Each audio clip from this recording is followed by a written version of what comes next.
In this video, we are going to learn how to append data in our existing file.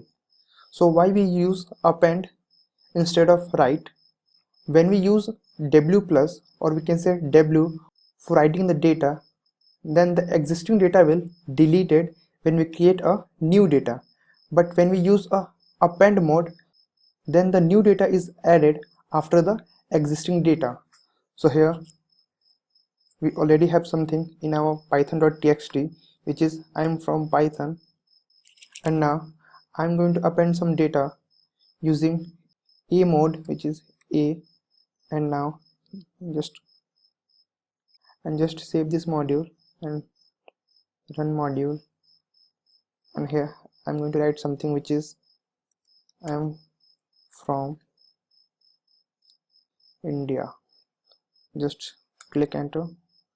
After that, let's move to the text file, which is python.txt, and here you can see there is another data which is I am from India, which is appended after the existing data, which is I am from Python. And now when we use w here,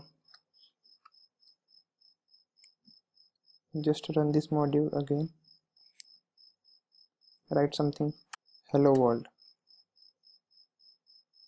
just click enter, and let's move to the file, which is python.txt.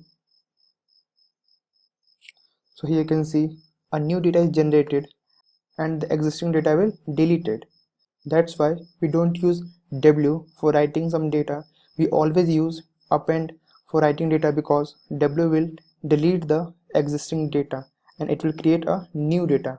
But when we use append mode, then the new data will added after the existing data. So this is the way to add some data in our file using Python script.